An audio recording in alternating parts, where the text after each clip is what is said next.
बिस्मिल्लाहिर्रहमानिर्रहीम। Dear students, welcome to excellence online education biology की class में खुश आमदीद। बायोलॉजी में चैप्टर नंबर 1 जिसका नाम था होम्योस्टेसिस। लास्ट क्लास में हमने नेफ्रॉन को मुकम्मल तौर पर स्टडी कर लिया था। नेफ्रॉन का स्ट्रक्चर, वर्किंग, नेफ्रॉन में कौन से हार्मोन्स यूज होते हैं और यूरिन कैसे फॉर्म होता है, ये सब हमने टॉपिक डिस्कस कर लिया था। अब हमारे पास इस चैप्टर के ये 3 टॉपिक्स रह गए, जिनमें पहला टॉपिक है हमारे पास liver as a metabolic factory. इस टॉपिक को हम स्टार्ट करते हैं जी। सबसे पहले हम बात करते हैं कि ये लीवर है क्या। पहले थोड़ी कि लीवर के बारे में जान लेते हैं, फिर देखते हैं जी कि लीवर को हम एक मेटाबॉलिक फैक्ट्री क्यों कहते हैं। लीवर क्या है जी? पहली बात, ये आपकी बॉडी का लार्जेस्ट ग्लैंड होता है, ये आपकी बॉडी का सबसे बड़ा ग्लैंड है। ठीक है, ग्लैंड कहा जाता है ऐसे बॉडी के ऑर्गन्स को जो कोई केमिकल सब्सटेंस बनाएंगे और वो केमिकल सब्सटेंस जो है फिर वो इनमें से निकल जाता है, डिस्चार्ज कर देते हैं। अब वो जो केमिकल सब्सटेंस बनाते हैं तो वो 2 किस्म के हो सकते हैं, या तो एंजाइम्स या हार्मोन्स। यानी अगर ऐसा ऐसा ऑर्गन है आपकी बॉडी में जो हार्मोन बना रहा है तो उसको भी आप ग्लैंड कहेंगे, और अगर ऐसा ऑर्गन है जो एंजाइम बना रहा है तो उसको भी आप ग्लैंड कहेंगे। लीवर ग्लैंड है जी। क्यों? क्योंकि ये जो है वो बाइल जूस बनाता है। ठीक है जी, ये क्या बनाता है? एक जूस बनाता है जिसको हम कहते हैं बाइल जूस। तो चूंकि ये बाइल जूस बना रहा है, उसको डिस्चार्ज करता है, इट इज अ ग्लैंड। खास बात क्या है जी? It is the largest gland of the body. ये आपके जिस्म का सबसे बड़ा ग्लैंड होता है। यानी आपके जिस्म में कई सारे ग्लैंड्स हैं जी। बहुत सारे ग्लैंड्स को आपने सेकेंड ईयर की बायोलॉजी में पढ़ना भी होगा, एंडोक्राइन सिस्टम के अंदर। तो जितने भी आपके पास ग्लैंड है, साइज के एतबार से ये आपकी बॉडी का सबसे बड़ा ग्लैंड होता है। रेडिश ब्राउन कलर का होता है ये, यानी कि आपको ब्राउन, ऐसा ब्राउन कि आपको लाल तकरीबन नजर आ रहा हो, गहरा ब्राउन, इतना गहरा ब्राउन के रेड कलर का नजर आ रहा हो, तो रेडिश ब्राउन कलर का होता है ये। लोब्स में तकसीम होता है ये। उसके बाद इसको जो है, इसके कई काम होते हैं। इसको हम ये बाइल जूस बनाते हैं, तो मैंने आपको बता दिया। इसके कई काम होते हैं जी, और इसको हम एज अ मेटाबॉलिक फैक्ट्री क्यों कह रहे हैं, लोकेशन भी बता देता हूँ मैं। ये आपके पास एब्डोमन में होता है, एब्डोमन में होता है, ये आपके पेट के हिस्से में होता है, जस्ट बिलो डायफ्राग्राम। डायफ्राग्राम के बिल्कुल नीचे पाया जाता है। ठीक है जी, डायफ्राग्राम आपने जो है पढ़ा हुआ है कि आपके ये लंग्स होते हैं, एक ये लंग्स है आपके पास, एक ये लंग्स है। तो लंग्स के नीचे ऐसे डूम शेप का मसल होता है, उसको हम कहते हैं डायफ्राग्राम। डायफ्राग्राम आपकी बॉडी को 2 हिस्सों में तकसीम कर देता है। ऊपर वाला हिस्सा जहाँ लंग्स पाए जाते हैं उसको हम कहते हैं चेस्ट कैविटी, और जो नीचे हिस्सा होता है जी डायफ्राग्राम के नीचे का हिस्सा, इसको हम कहते हैं एब्डोमिनल कैविटी। एब्डोमिनल कैविटी में यहाँ पर, बिल्कुल ही डायफ्राग्राम के नीचे एब्डोमिनल कैविटी पर, यहाँ पर पाया जाता है आपका लीवर। 3 लोब्स होते हैं इसके, 2 थोड़े बड़े होते हैं, एक थोड़ा छोटा लोब होता है। 3 लोब्स के अंदर मुश्तमिल होता है, तीनों लोब्स आपस में कनेक्ट हुए होते हैं। तो कहाँ पाया जा रहा है? ये एब्डोमिनल कैविटी में पाया जाता है, बिलो दी डायफ्राग्राम, और 3 लोब्स में ये डिवाइड हुआ होता है। बहरहाल वो तीनों लोब्स आपस में कनेक्ट हुए होते हैं। अगर इसको इसको इसको हमने यहाँ क्या करना है जी? इसको हमने ये डिस्कस करना है कि it is a metabolic factory. It is a metabolic factory. क्यों कहा जाता है जी इसको मेटाबॉलिक फैक्ट्री? क्योंकि इसके अंदर, लीवर के अंदर, एक नहीं, दो नहीं, बल्कि बहुत सारे मेटाबॉलिक रिएक्शंस हो रहे होते हैं। बहुत सारे मेटाबॉलिक रिएक्शंस हो रहे होते हैं, उसमें से चंद मैं आपको बताऊंगा अभी इसी क्लास में। आपकी बॉडी में बहुत सारे ऑर्गन है जिनके अंदर एक आध मेटाबॉलिक रिएक्शन हो रहा होगा, एक आध मेटाबॉलिक रिएक्शन हो रहा होगा, लेकिन लीवर आपका, आपकी बॉडी का वो ऑर्गन होता है जिसमें सबसे ज्यादा मेटाबॉलिक रिएक्शन हो रहे होते हैं। बहुत सारे केमिकल रिएक्शन हो रहे होते हैं आपके पास लीवर के अंदर, क्योंकि इतने सारे रिएक्शन हो रहे होते हैं, तो इसलिए हम इसको कहते हैं कि ये एक मेटाबॉलिक फैक्ट्री है। यहाँ मेटाबॉलिक रिएक्शन की भरमार है, यहाँ बहुत सारे मेटाबॉलिक रिएक्शन हो रहे होते हैं। तो that is why we call liver as a metabolic factory. ये तो ये आपके डाइजेस्टिव सिस्टम में भी काम करता है, वो आपने पढ़ा है फर्स्ट ईयर के अंदर, कि ये बाइल जूस जो बनाता है, तो बाइल जूस में जो सॉल्ट होते हैं वो हमारे फैट को इमल्सिफाई करते हैं। ये तो उसका एक काम था जो हमने पढ़ा हुआ है डाइजेस्टिव सिस्टम में, और वो डाइजेस्टिव सिस्टम में काम था। लेकिन लीवर के अंदर बहुत सारे मेटाबॉलिक रिएक्शंस हो रहे हैं, जिस वजह से हम इसको कहते हैं कि ये एक मेटाबॉलिक फैक्ट्री है। अब वो कौन कौन से रिएक्शंस हो रहे हैं उनको पढ़ने से पहले हम जरा लीवर के अंदर देखते हैं कि लीवर जो चीज हासिल करता है तो वो कैसे हासिल करता है, और जो चीज निकालता है वो कैसे? क्योंकि कोई भी मेटाबॉलिक रिएक्शन हो रहा होगा तो जाहिर बात है उस मेटाबॉलिक रिएक्शंस के लिए आपको रिएक्टेंट्स चाहिए, और फिर जो प्रोडक्ट बनेगा उसको आपने निकालना है। ठीक है ना, केमिकल रिएक्शंस को ही तो कहते हो आप मेटाबॉलिक रिएक्शंस। तो मेटाबॉलिक रिएक्शंस में आपको रिएक्टेंट्स चाहिए होंगे, आप उन रिएक्टेंट्स के साथ फिर रिएक्शन करेंगे और हासिल होगा आपको प्रोडक्ट। सो अब हम ये देखते हैं जी कि हमारा जो लीवर है ये रिएक्टेंट्स कहाँ से हासिल करता है और जो प्रोडक्ट बना रहा है उस प्रोडक्ट का क्या करता है। सो इसका मामला कुछ ऐसा है जी, सपोज करें ये एक लीवर है, मैंने इसको चकोर दिखाया, वैसे आपको पता है जी इसको लोब कैसा होता है, लेकिन मैंने अपनी आसानी के लिए इसको चकोर स्क्वायर में शो किया है। तो दैट इज अ लीवर, ये हमारा लीवर है जी। इस लीवर पे एक वेन आती है, एक ऐसे वेन आती है जी, कहाँ से आती है? आपके डाइजेस्टिव सिस्टम से। कहाँ से आ रही है? डाइजेस्टिव सिस्टम से। डाइजेस्टिव सिस्टम, और डाइजेस्टिव सिस्टम में भी किधर से? स्मॉल इंटेस्टाइन से। इस वेन को हम कहते हैं हिपाटिक पोर्टल वेन। हिपाटिक पोर्टल वेन, ठीक है जी। सो आपके डाइजेस्टिव सिस्टम में आपके पास एक पार्ट आता है जिसको आप कहते हैं स्मॉल इंटेस्टाइन। स्मॉल इंटेस्टाइन से एक मोटी सी वेन निकल रही होती है जिसको हम कहते हैं हिपाटिक पोर्टल वेन, और वो वेन कनेक्ट होती है लीवर से। और इस वेन का काम क्या है जी? इस वेन का काम है आपके लीवर के अंदर ब्लड लाना। ये आपके लीवर को ब्लड सप्लाई कर रही है, असल ब्लड जिसपे इसने रिएक्टेंट्स हासिल करना है। अब हम जानते हैं जी स्मॉल इंटेस्टाइन से जो ब्लड आ रहा होता है वो खाली ब्लड नहीं होता है, उसमें हमारे पास फूड प्रोडक्ट्स भी शामिल होते हैं। स्मॉल इंटेस्टाइन ने जो फूड प्रोडक्ट्स को एब्जॉर्ब किया होता है वो किस में करता है? वो ब्लड में एब्जॉर्ब करता है। वही कार्बोहाइड्रेट, अमाइनो एसिड्स, यानी कि कार्बोहाइड्रेट तो नहीं होता, वो ग्लूकोज फॉर्म में होता है। तो glucose, amino acid, fatty acid, glycerols, ये सब आपका ब्लड में डिसॉल्व हुआ होता है स्मॉल इंटेस्टाइन में। और फिर वो स्मॉल इंटेस्टाइन से वो ब्लड हेपाटिक पोर्टल वेन के जरिए आपके लीवर में आता है। सो आपका लीवर जो है वो ब्लड हासिल करता है जी through this vein which is called hepatic portal vein. और इस वेन की खास बात है कि ये डाइजेस्टिव सिस्टम से सिर्फ ब्लड नहीं ला रहा होता, बल्कि ब्लड के साथ उसके अंदर जो डिजॉल्व फूड प्रोडक्ट्स होते हैं उनको भी लाता है। तो अब लीवर के पास फूड प्रोडक्ट्स आ गए, ये इसके रिएक्टेंट्स होंगे। ये जो लीवर आपके मेटाबॉलिक रिएक्शंस करेगा तो वो किन पे करता है? वो इन फूड प्रोडक्ट्स पे करता है। ये जो फूड प्रोडक्ट्स आ रहे हैं ना, इनके साथ ये मुख्तलिफ मेटाबॉलिक रिएक्शंस करेगा जो हम पढ़ेंगे। ठीक है जी। अब कार्बोहाइड्रेट के साथ भी ये लीवर कुछ कर देगा, यानी कि जो ग्लूकोज आएगा ना, लीवर उसके साथ एक मेटाबॉलिक रिएक्शन करेगा, जो लिपिड आएगी उसके साथ एक मेटाबॉलिक रिएक्शन करेगा, जो प्रोटीन आएगा उसके साथ एक रिएक्शन करेगा, और जो क्या नाम है सॉल्ट वगैरह आएंगे उनके साथ एक रिएक्शन करेगा। मुख्तलिफ प्रोडक्ट्स को जो है वो फिर अब लीवर यूज करेगा, यूटिलाइज करेगा। अब लीवर जो प्रोडक्ट बनाता है वो दो प्रोडक्ट्स बनते हैं, यानी कि लीवर जो भी प्रोडक्ट बनाएगा ना उनको दो तरीकों से अपने से बाहर निकालेगा। लीवर से ये जो प्रोडक्ट रिलीज होते हैं ये दो तरीकों से होते हैं। पहला तो होता है जी बाय ब्लड। लीवर जो भी प्रोडक्ट तैयार करेगा वो ब्लड में एब्सॉर्ब करा देगा, और फिर वो ब्लड एक वेन होती है जिसको हम कहते हैं हिपाटिक वेन। ये जी वो वेन, इसको हम कहते हैं हिपाटिक वेन। इस वेन के जरिए उस ब्लड को दिल तक पहुंचा दिया जाता है, और फिर दिल का काम है उस ब्लड को डिस्ट्रीब्यूट करना। सो इसने फूड प्रोडक्ट्स के जरिए रिएक्टेंट्स हासिल किए। अब लीवर ने किया जी मेटाबॉलिक रिएक्शंस, और जो प्रोडक्ट हासिल हुए उसको उनको या तो क्या करेगा जी वो अपने ब्लड में डिसॉल्व कर देगा, और ये जो ब्लड है ये आपका हिपाटिक वेन के जरिए अब आपके दिल की तरफ जाता है। ये दिल की तरफ जाएगा जी टुवर्ड्स द हार्ट, और फिर हार्ट का काम है उसको डिस्ट्रीब्यूट करना। एक तो तरीका ये होता है जी लीवर को अपने प्रोडक्ट्स को देने का। जबकि दूसरा तरीका क्या होता है जी, लीवर एक जूस बनाता है जिसको हम कहते हैं बाइल जूस। कुछ प्रोडक्ट जब लीवर के पास आएंगे, कुछ मेटाबॉलिक प्रोडक्ट आएंगे जो कि ज्यादातर वेस्ट कैटेगरी के होते हैं, सो लीवर क्या करेगा अपने इस जूस में उनको ऐड कर देगा। ज्यादातर मैं वेस्ट प्रोडक्ट ही लिख रहा हूँ क्योंकि ज्यादातर वो वेस्ट प्रोडक्ट्स होते हैं। बिलीरुबिन होता है, बिलीवर्डिन होता है, सॉल्ट्स होंगे, ये जो कुछ जो मेटाबॉलिक रिएक्शन से जो कुछ प्रोडक्ट्स हासिल होंगे वो क्या करेगा वो अपने बाइल जूस में वो डाल देगा।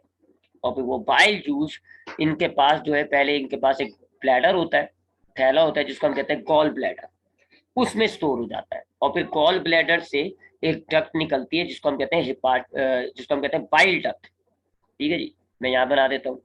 ये लीवर का लोब है जी, ये है वो ब्लैडर, इसको आप कहते हो गॉल ब्लैडर। इसमें ये बाइल जूस स्टोर हो जाता है। फिर एक डक्ट निकलती है जिसको हम कहते हैं बाइल डक्ट, और वो बाइल डक्ट जो है वो स्मॉल इंटेस्टाइन का एक पार्ट होता है जिसको हम कहते हैं ड्यूडेनम, उससे ये कनेक्ट हुई भी होती है। सो अब ये बाइल जूस, ये गॉल ब्लैडर है, गॉल ब्लैडर, ये बाइल डक्ट है, बाइल डक्ट, ठीक है। तो अब एक तरीका इसका, ये दो तरीके हो गए। पहला तरीका क्या हुआ, पहले तो इसने डाइजेस्टिव सिस्टम से हेपाटिक पोर्टल वेन के जरिए ब्लड लिया और उस ब्लड के अंदर इसको फूड प्रोडक्ट्स मिल गए, इनके साथ ये मेटाबॉलिक रिएक्शन करेगा, खेलेगा, चीजें बनाएगा। अब जो चीजें बनाएगा उनको दो तरीकों से ये अपने आप से, अपने लीवर में से बाहर निकलते हैं। एक, ब्लड, वो जो प्रोडक्ट्स बने वो ब्लड में डिसॉल्व हो जाएंगे और फिर वो ब्लड जो है वो आपका हेपाटिक वेन के जरिए जो है वो निकलेगा, निकलेगा और आपके दिल तक जाएगा और अल्लाह खैर सल्ला, फिर उसका दिल का काम है। और दूसरा जो उसके पास प्रोडक्ट तैयार होंगे वो अपने ये जो बाइल जूस है उसमें शामिल कर देगा। ये बाइल जूस जो है वो गॉल ब्लेडर में स्टोर होता है, फिर गॉल ब्लेडर से बाइल डक्ट के जरिए ये ड्यूडेनम में आ जाता है और अब ये डाइजेस्टिव सिस्टम में आ गया। अब डाइजेस्टिव सिस्टम इसको जो है इस्तेमाल भी कर लेगा और जो फालतू चीजें वो निकाल देगा। सो ये तो हो गया जी लीवर का सब इंट्रोडक्शन। अब हम देखते हैं जी कि हम जो इसको मेटाबॉलिक फैक्ट्री इतनी देर से कह रहे हैं, भाई कौन कौन से रिएक्शन करता है, कौन कौन से ऐसे मेटाबॉलिक रिएक्शन कर रहा है जो इसको हम कहें कि हाँ जी इसकी अहमियत है और ये एक मेटाबॉलिक फैक्ट्री होती है। तो सबसे पहली चीज है जी मेटाबॉलिज्म ऑफ कार्बोहाइड्रेट। अब हमने फूड प्रोडक्ट्स की बात की है ना, तो फूड प्रोडक्ट में सबसे पहली चीज क्या आती है, ग्लूकोज। ठीक है जी, आपके फूड में जितना भी कार्बोहाइड्रेट होता है वो ग्लूकोज की फॉर्म में ब्लड में डिसॉल्व हो जाता है। अब ये ग्लूकोज आपके लीवर में आता है। अब लीवर इसके साथ जो है वो काम करता है जी। क्या काम करता है, अगर आपके खून में एक्सेस ग्लूकोज होती है, बहुत ज्यादा ग्लूकोज होती है, तो ग्लूकोज लीवर क्या करता है, इन ग्लूकोज को कन्वर्ट कर देता है ग्लाइकोजिन में, ग्लाइकोजिन में स्टोर कन्वर्ट करके अपने अंदर स्टोर कर लेता है। ये इसका पहला रिएक्शन होता है। आपको याद होगा फर्स्ट ईयर में आपने पढ़ा है कि जी ग्लूकोज एक सिंपल सा मोनोसेक्राइड होता है और अगर हम इस ग्लूकोज के बहुत सारे मोनोसेक्राइड्स जो ग्लूकोज हैं उनको मिला के एक लंबी सी चेन बना दी थी, 700-800 ग्लूकोज मिला के, तो वो बनता है ये ग्लाइकोजिन, उसको कहते हो आप ग्लाइकोजिन।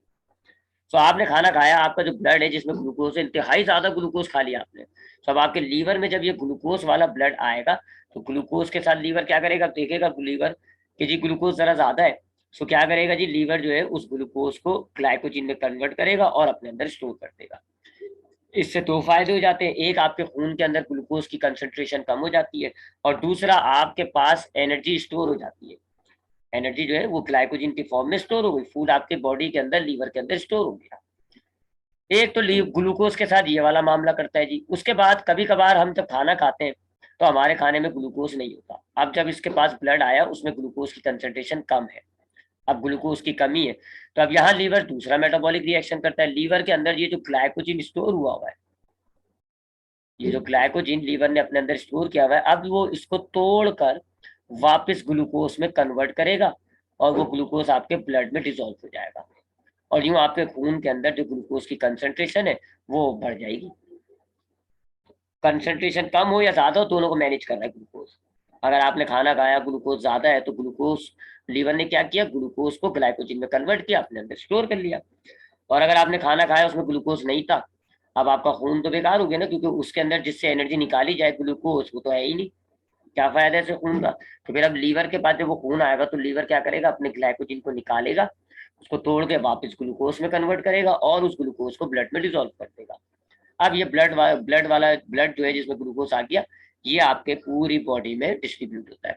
सो ये इसने पहला मेटाबॉलिक रिएक्शन किया जी विद द ग्लूकोज, इसको हम कहते हैं मेटाबॉलिज्म ऑफ कार्बोहाइड्रेट। कार्बोहाइड्रेट के साथ इसने देखो केमिकल रिएक्शन किया है।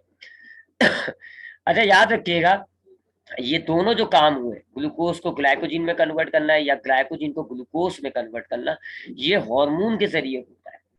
एक हार्मोन होगा, दो हार्मोन होंगे, उनके जरिए ये कंट्रोल होता है। ये जो पहला वाला है ये होता है जी इंसुलिन के जरिए, एक हार्मोन होता है जिसको हम कहते हैं इंसुलिन। और ये जो दूसरा वाला प्रोसेस होता है कि जी ग्लाइकोजिन है इसको वापस ग्लूकोज में कन्वर्ट करना है, ये होता है ग्लूकागॉन नामी हार्मोन से, ग्लूकागॉन। ठीक है जी, ये दो हार्मोन्स इस पूरे काम को मॉनिटर करते हैं, इनिशिएट करते हैं, स्टार्ट करते हैं। तो इन हार्मोन्स को हम जो है वो आगे एक चैप्टर में आपको बताया ऊपर, हार्मोन्स पर पूरा एक चैप्टर है जी तीसरा, तो हम उसमें डिस्कस करेंगे इसको।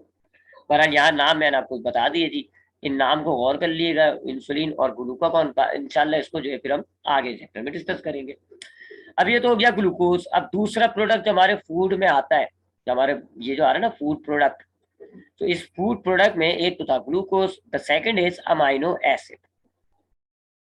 अमाइनो एसिड, अब अमाइनो एसिड्स के साथ क्या करता है जी, हमने पहले भी इसको डीअमाइनेशन में जब हमने पढ़ा था, हमने सब डिस्कस किया था कि हमारे जो अमाइनो एसिड्स है, हमारे खून के अंदर जो अमाइनो एसिड्स हैं, जब ये ब्लड हमारे सेल्स तक जाता है तो हमारे सेल्स इन अमाइनो एसिड्स को निकालते हैं और इन अमाइनो एसिड्स को इस्तेमाल करते हैं, मुख्तलिफ किस्म के प्रोटीन के मॉलिक्यूल्स में कन्वर्ट कर देते हैं और अपनी सेल की चीज़ों को बनाते हैं। इसी तरह जब ये मसल्स में जाएगा तो मसल्स इन अमाइनो एसिड्स को लेगा, इनको जो है एक्टिन और मायोसिन नामक प्रोटीन में कन्वर्ट कर देगा और अपने अंदर स्टोर कर लेगा। तो अमाइनो एसिड यूटिलाइज हो जाता है। अगर कोई अमाइनो एसिड यूटिलाइज नहीं हुआ, बच गया, फालतू amino acid, axis amino acid, ठीक है, जो इस्तेमाल हो गया, जो बच गया, उसके साथ लीवर क्या करता है जी, उसके साथ लीवर करता है डीअमाइनेशन। ये हम पढ़ चुके हैं, बस मैं इसको थोड़ा सा रिपीट कर देता हूँ। डीअमाइनेशन करता है जी ग्लूकोज, क्या करता है जी, अमाइनो एसिड को लीवर जो है अमाइनो एसिड लेगा और इसमें से अमाइनो ग्रुप निकाल देगा। अमाइनो ग्रुप आपको याद होगा, मैंने कहा था जी ये अल्फा कार्बन होता है।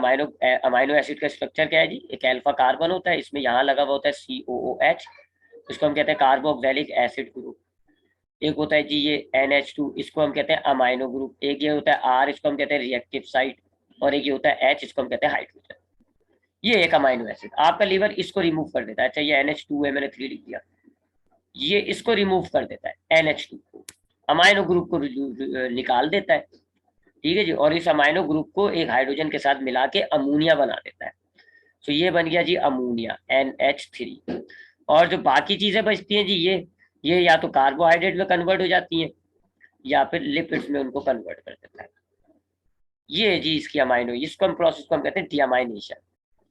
सो लीवर ने क्या किया, अमाइनो एसिड्स के साथ जो एक्सेस अमाइनो एसिड था उनका अमाइनो ग्रुप निकाल के उसको कन्वर्ट किया अमोनिया में, और जो बाकी बच गया था उनको कन्वर्ट किया कार्बोहाइड्रेट और लिपिड्स में। अब ये कार्बोहाइड्रेट और लिपिड्स, इनकी तो वही कार्बोहाइड्रेट या लिपिड वाली मेटाबॉलिज्म हो जाएगी। अब ये जो अमाइनो है ये एक खतरनाक कंपाउंड होता है, डेंजर खतरनाक कंपाउंड है। तो अमाइनो एसिड क्या कर, ये जो होता है आपका लीवर, इसको कार्बन डाइऑक्साइड के साथ कंबाइन करता है। किसके साथ कंबाइन करेगा, कार्बन डाइऑक्साइड के साथ। ये बकायदा पूरी साइक्लिक प्रोसेस होता है जी, ये पूरा लंबा सा साइक्लिक प्रोसेस होता है और उसके जरिए फिर इसको कन्वर्ट कर देता है यूरिया के अंदर। यूरिया साइक्लिक प्रोसेस का नाम होता है ऑर्निथाइन साइकिल, ऑर्निथाइन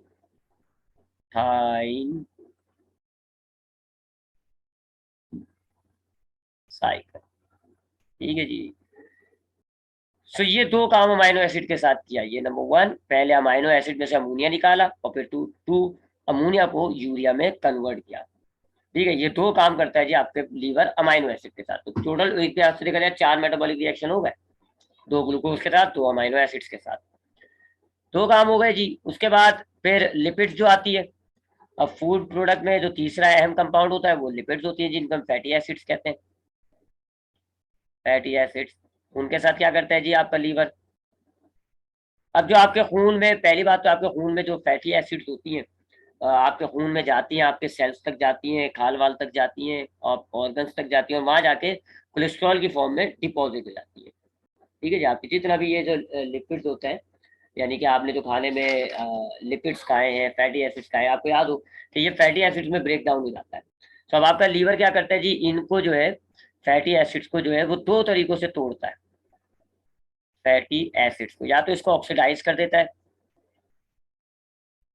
ठीक है जी, इसको ऑक्सीडाइज कर देता है, इसको तोड़ देता है और तोड़ के जो है वो इसमें से कार्बोहाइड्रेट बना देता है। कार्बोहाइड्रेट बना देगा और कार्बोहाइड्रेट का जो है फिर वो कार्बोहाइड्रेट मेटाबॉलिज्म होता है, साथ साथ थोड़ा सा पानी निकल आता है। ये होती है फैट की ऑक्सीडेशन, कहते हैं इसको, ऑक्सीडेशन ऑफ फैट। या तो फैटी एसिड्स को क्या करेगा जी, फैटी एसिड्स को तोड़ेगा, इसमें से कार्बोहाइड्रेट बना देगा और जो एक्सक्रीटरी प्रोडक्ट निकलेगा वो वाटर होगा। वाटर जो है वो एक्सक्रीटरी प्रोडक्ट है, बेकार है, वो तो यूटिलाइज नहीं होता। जबकि कार्बोहाइड्रेट जो है वो आपकी वो जो ऊपर बताई थी कार्बोहाइड्रेट मेटाबॉलिज्म, या तो ये वाला प्रोसेस होगा या वो सेलुलर रिस्पायरेशन। एक तो ये काम करता है जी फैटी एसिड, या फिर दूसरा इन फैटी एसिड्स को मॉडिफाई करता है, मॉडिफाई करता है और इनको दूसरे प्रोडक्ट्स बना देता है, जैसे ज्यादातर कोलेस्ट्रॉल बनाता है, कोलेस्ट्रॉल में कन्वर्ट कर देता है जी ज्यादातर। और कोलेस्ट्रॉल जो है फिर आपके ब्लड में ही शामिल हो जाती है, डिजोल्व तो नहीं होती लेकिन ब्लड में होती है। फिर ये आपके स्किन तक, आपके बॉडी ऑर्गन्स तक जाती है और वहां पर जाके जमा होना शुरू हो जाती है, और फिर यूं आपके जो है बॉडी ऑर्गन्स पर, खाल के नीचे फैट की लेयर बन जाती है, जो इंसुलेटिंग का काम देती है, प्रोटेक्शन का काम देती है, वगैरह वगैरह, और स्टोरेज भी हो रही है। तो ये दूसरा काम करता है जी, फैटी एसिड से कोलेस्ट्रॉल बनाता है। तो ये 3 काम तो इसने किए जी फूड प्रोडक्ट्स के हवाले से, ठीक है जी। इसमें यूरिया फॉर्मेशन भी आ गया, वगैरह वगैरह। उसके बाद और मजीद देखते हैं जी। उसके बाद एक है जी डीअमाइनेशन, तो मैंने आपको बता दिया। बाइल जूस की प्रोडक्शन, ये भी एक production of bile, production of bile. अब हमने बात की है जी कि लीवर एक ग्लैंड है, लीवर एक ग्लैंड है, तो लीवर जो है वो एक जूस बनाता है जिसको हम कहते हैं बाइल जूस। येलो कलर का होता है, लिक्विड होता है, येलोइश ग्रीन कलर का होता है ये, येलो और हल्का हल्का ग्रीन कलर का आ रहा होता है, येलो ग्रीनिश कलर का होता है ये, ठीक है जी। ये एक बाइल जूस है। एक्चुअल में ये आप समझ लो जी कि ये हमारे लीवर का एक्सक्रीटरी प्रोडक्ट है। जो चीजें वो खून में शामिल कर देता है वो तो कर देता है, वो तो काम की है। या चाहे यूरिया वूरिया भी आपके वो खून में ही डाल देता है, हालांकि यूरिया वेस्ट है लेकिन वो ब्लड में ही डाल देता है, ठीक है। ये जो डीअमाइनेशन में जो यूरिया बना था ना, ये ब्लड में जाता है, बाइल में नहीं जाता। अच्छा, अब आपका ये जो बाइल है, ये बाइल जो है इसने असल में एक लिक्विड बनाया है जिसके अंदर ये अपने कुछ फालतू प्रोडक्ट्स को डाल देगा, और इसके थ्रू ये इसको एक्सक्रीट कर रहा होता है। अब जैसे मिसाल के तौर पे इस बाइल जूस में क्या होता है, एक तो बाइल सॉल्ट्स होते हैं, बाइल सॉल्ट्स होते हैं, जैसे सोडियम बाइकार्बोनेट टाइप के ऐसे बाइल सॉल्ट होते हैं। हम जो खाना खाया है उनमें कुछ एक्सेस सॉल्ट होते हैं, ठीक है जी। उनको ये थोड़ा सा मॉडिफाई कर देता है कुछ, अभी मैं आपको बताऊंगा कि ये कुछ मेडिसिन वगैरह को तोड़ता है, कुछ अभी आपको बताऊंगा ड्रग्स को ये जो है ना लेस हार्मफुल बनाता है। उस दौरान भी कुछ वेस्ट प्रोडक्ट तैयार होते हैं, कुछ सॉल्ट तैयार करते हैं। तो इसके बाइल जूस में एक तो नंबर 1 चीज क्या होती है, बाइल सॉल्ट्स होते हैं। लीवर के लिए तो ये वेस्ट प्रोडक्ट है, लीवर इनको बाहर निकालना चाह रहा है इसलिए उसने बाइल में डाला, और बाइल से वो ड्यूडेनम में आता है। लेकिन बाइल सॉल्ट ड्यूडेनम में आके इमल्सिफाई करते हैं फैट को, ये डाइजेस्टिव सिस्टम में आपने पढ़ा हुआ है कि ये जो बाइल सॉल्ट होंगे ना, ये आपके फैट के बड़े बड़े टुकड़ों को छोटे छोटे टुकड़ों में कन्वर्ट करेंगे, इमल्सिफिकेशन। तो एक तो आपके पास बाइल सॉल्ट्स होते हैं, उसके बाद बाइल पिगमेंट्स होते हैं। बाइल पिगमेंट जो है ये वो एक्सक्रीटिव प्रोडक्ट हैं जो लिक्विड फॉर्म में होते हैं। वही जैसे कि एक एक बाइल पिगमेंट होता है बिलीरुबिन। अब जब आपका ब्लड जो है ब्लड सेल्स को तोड़ता है, हीमोग्लोबिन को तोड़ेगा, ब्लड सेल्स में जो हीमोग्लोबिन होता है उसको जब तोड़ता है तो कुछ यूजफुल प्रोडक्ट्स बन जाते हैं और कुछ फालतू पिगमेंट बनते हैं जिसको हम कहते हैं बिलीरुबिन।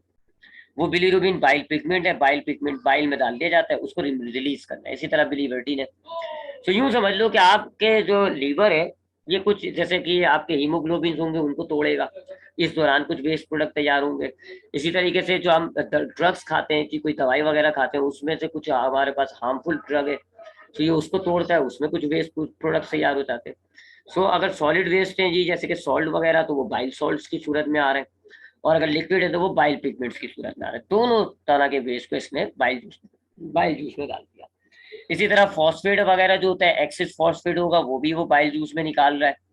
खाने के अंदर कुछ एक्सिस फॉस्फेट अगर आ गया, ज्यादा फॉस्फेट है, तो ये उसको भी जो है वो अल्लाह आपका भला करे इसमें डाल रहा है, बाइल जूस में डाल रहा है।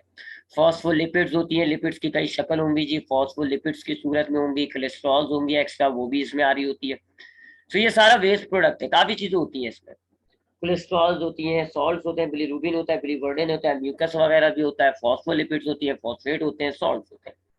तो लीवर ने इतने सारे जो मेटाबॉलिक रिएक्शंस करेगा, तो जो बहुत सारे वेस्ट तैयार होंगे जिनको ये ब्लड में नहीं डाल सकता, उनको ये बाइल जूस में बना रहा है, या यूं कह लो उन सबको मिला के इसने एक जूस बना लिया जिसको आप कहते हो बाइल जूस। उसमें जो सॉलिड वेस्ट है वो सॉल्ट्स की सूरत में, जो लिक्विड वेस्ट है वो पिगमेंट्स की सूरत में।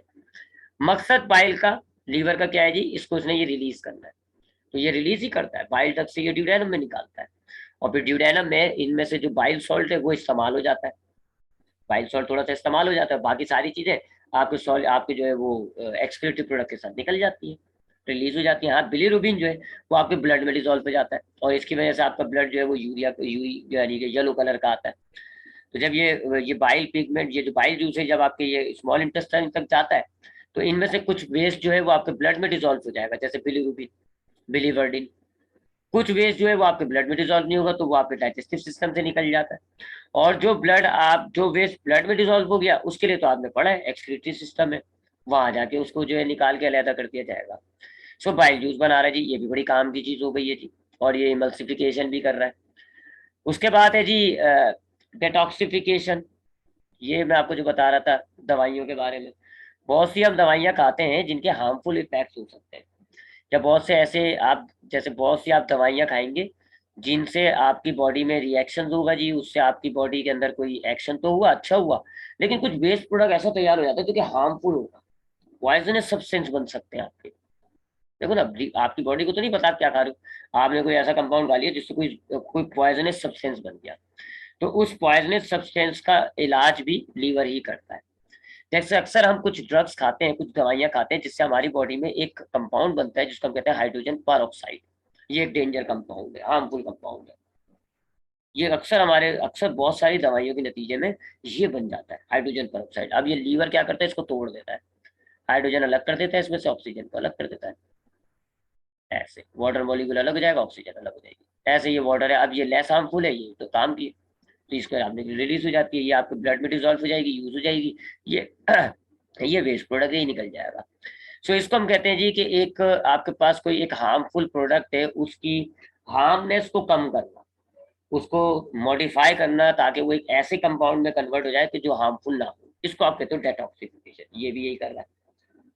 इसके अलावा कोलेस्ट्रॉल की फॉर्मेशन, वो तो मैंने आपको बता दी ऊपर, ठीक है जी, तो मैंने आपको बता दी ना, लेट मी सी। हमने देखो कितने सारे बता दिए मैंने, देखे। एक तो ये हो गया जी कार्बोहाइड्रेट मेटाबॉलिज्म, एक ये हो गया जी डीअमाइनेशन, एक ये हो गया यूरिया फॉर्मेशन 3, फिर एक ये हो गया जी ऑक्सीडेशन ऑफ फैटी एसिड 4, एक ये हो गया जी कोलेस्ट्रॉल फॉर्मेशन 5, एक ये हो गया जी बाइल जूस 6, एक हो गया डेटॉक्सिफिकेशन। फिर इसी बाइल में मैंने आपको साथ, फिर एक ही बाइल में भी बताया मैंने आपको कि हमारे जो रेड ब्लड सेल्स चले, ये भी लिख देता हूँ मैं। जो हमारे रेड ब्लड सेल्स होते हैं, जब वो हमारे मर जाते हैं, खत्म हो जाते हैं, तो वो हमारे ब्लड से, हमारे बॉडी से निकलने से पहले लीवर के पास जाते हैं। लीवर इनको तोड़ता है, लीवर इनको तोड़ता है, और इनको तोड़ के जैसे हीमोग्लोबिन वगैरह, इसमें हीम है, आयरन, ग्लोबिन मतलब प्रोटीन, तो इनको तोड़ के कुछ यूजफुल कंपाउंड्स बना लेता है। कुछ यूजफुल कंपाउंड, कुछ आयरन बना लेगा, स्टोर कर लेगा बॉडी, यानी कि ब्लड में स्टोर कर लेगा, कुछ प्रोटीन्स बनाएगा, स्टोर कर लेगा, और जो फिर बचता है ना फालतू, वो कंपाउंड कहलाता है बिलीरुबिन, और वो वेस्ट प्रोडक्ट है, उसको ये बाइल में डाल देता है। वो हम ऊपर बात कर चुके हैं, ये बाइल पिगमेंट्स में आ जाता है। तो ये भी इसका एक काम हो गया जी, आरबीसी को मोनेटाइज करना, खत्म करना। थर्मो रेगुलेशन नेक्स्ट है जी, पता नहीं क्या नंबर था, भूल गया मैं। थर्मो रेगुलेशन, अब ये तो हमने पूरा टॉपिक डिस्कस करना है थर्मो रेगुलेशन को इंसानों के अंदर, लेकिन मैं आपको हल्का सा बता देता हूँ कि आपके जो लीवर होता है, थर्मो रेगुलेशन से मुराद होती है टेम्परेचर को मेंटेन करना, इंटरनल एनवायरनमेंट का जो टेम्परेचर होता है उसको मेंटेन करना। अगर टेम्परेचर बढ़ गया तो जो है वो टेम्परेचर बॉडी का कम करना है, कम हो गया तो बॉडी का टेम्परेचर बढ़ाना है, थर्मो रेगुलेशन। लीवर का थर्मो रेगुलेशन में भी बड़ा अहम रोल है, क्योंकि आपके जो लीवर है ना, आपका लीवर, एक तो इसका साइज बहुत बड़ा है, साइज बड़ा है, साइज लार्ज है। उसके बाद इसके अंदर बहुत सारे रिएक्शंस हो रहे हैं, मेटाबॉलिक रिएक्शंस बहुत ज्यादा हो रहा है, तो मेटाबॉलिक रेट इसका ज्यादा है। क्योंकि साइज बड़ा है, मेटाबॉलिक रेट ज्यादा है, तो इसके अंदर ब्लड फ्लो ज्यादा होता है, ब्लड फ्लो बहुत होता है। इसके अंदर खून आ बहुत रहा होता है, खून जा बहुत रहा होता है। क्यों होता है तो आपको दोनों बताते हैं। साइज बहुत बड़ा है जी इसका एक, और दूसरा इसका मेटाबॉलिक रेट बहुत हाई है। तो इस हाई मेटाबॉलिक रेट की वजह से इतने सारे अगर इसके अंदर रिएक्शंस हो रहे हैं और इसका साइज भी बड़ा है, तो जाहिर बात है इसके अंदर खून आना जाना ज्यादा होगा, और इस खून के अंदर हीट होती है। इस ब्लड के अंदर जो है ना आपको हीट मिलेगी, ब्लड कंटेन्स हीट, क्योंकि जितने भी मेटाबॉलिक रिएक्शंस होते हैं वो हीट प्रोड्यूस करेंगे एक लिहाज से, हीट प्रोड्यूस करेंगे, इस ब्लड के अंदर हीट है। तो ये ब्लड फ्लो को कंट्रोल कर रहा है एक लिहाज से, और ब्लड फ्लो के साथ साथ हीट भी साथ साथ फ्लो हो रही है। सब ब्लड फ्लो और हीट का क्या किरदार है, ये फिर हम थर्मो रेगुलेशन में पढ़ेंगे। बहरहाल ये चीज ध्यान में देख लिएगा कि इसके पास ब्लड फ्लो बहुत है, और इस ब्लड फ्लो का थर्मो रेगुलेशन के अंदर बड़ा अहम रोल है। अब वो मैं जब थर्मो रेगुलेशन पढ़ूंगा तब बताऊंगा आपको, ठीक है। तो जब हम थर्मो रेगुलेशन पढ़ेंगे तो हम देखेंगे कि अगर हमें सर्दी लगती है तो ब्लड फ्लो जो होगा ना, हमारे खून का जो ब्लड फ्लो है, फ्लो स्लो हो जाएगा। और अगर हमारे पास गर्मी है, हमारी बॉडी के अंदर हॉटनेस है, तो हमारे खून का जो फ्लो होता है वो बढ़ जाता है खाल के पास, ताकि हमारे उस खून की जो हीट है वो ज्यादा से ज्यादा रिलीज हो जाए, और हमारी बॉडी अंदर से कूल हो जाए। सो ब्लड ब्लड का थर्मो रेगुलेशन से बड़ा अहम किरदार है। और ब्लड का लीवर से बड़ा अहम किरदार है, क्योंकि ब्लड लीवर के अंदर ठीक ठाक फ्लो होता है। इसके अलावा अब ये तो इतने सारे मैंने बता दिए, तो नंबर 7 है, लेकिन इनमें एक एक दो दो के अंदर तो कितने सारे रिएक्शन मैंने आपको बताया। फिर हम सही कहते हैं ना, लीवर को एक मेटाबॉलिक फैक्ट्री है। क्यों? क्योंकि उसमें बहुत सारे मेटाबॉलिज्म हो रहे हैं, काफी चीजों को मैनेज कर रहा है। अगर लीवर हटा दो आप बॉडी में से, तो बताओ फिर इन सबको कौन मैनेज करेगा, कौन इनको कंट्रोल करेगा? अब देखो ना, होम्योस्टेसिस में आ रही है, ग्लूकोज कम हो रहा है तो लीवर एक्शन ले रहा है, ग्लूकोज ज्यादा हो रहा है तो लीवर एक्शन ले रहा है, कोलेस्ट्रॉल फैट ज्यादा हो रहा है तो लीवर एक्शन ले रहा है, उसको कोलेस्ट्रॉल में कन्वर्ट कर रहा है या ऑक्सीडाइज कर रहा है, मैनेज कर रहा है इंटरनल एनवायरनमेंट। अगर हार्मफुल प्रोडक्ट तैयार हो गया तो ये उसको तोड़ के उसको लेस हार्मफुल बनाता है, मैनेज कर रहा है। तो इसलिए इसको हम लीवर को जो है वो मेटाबॉलिक फैक्ट्री भी कहते हैं, लीवर को हम एक होम्योस्टेटिक ऑर्गन भी कह सकते हैं, लीवर को हम एक थर्मो रेगुलेटरी ऑर्गन भी कह सकते हैं। सो ये था जी liver as a metabolic factory. ये हमने आज के टॉपिक में, आज की क्लास में डिस्कस करना था। नेक्स्ट टाइम इंशाल्लाह हम किडनी डिसऑर्डर्स को देखेंगे जी, कि किडनी के डिसऑर्डर्स क्या हैं। तो चूंकि ये डिस्कस कर लिया तो इसको हम रब कर देते हैं जी, ताकि नेक्स्ट टाइम हम इसको रिपीट ना कर दें। सब इंशाल्लाह नेक्स्ट क्लास में हम देखेंगे कि हमारे पास जो किडनी है, जिसको हम इस चैप्टर में काफी डिटेल में देख रहे हैं, सो इसके डिसऑर्डर्स क्या है, और उसके बाद फिर इस चैप्टर का आखिरी टॉपिक आएगा थर्मो रेगुलेशन। तो इंशाल्लाह नेक्स्ट क्लास में मुलाकात होगी।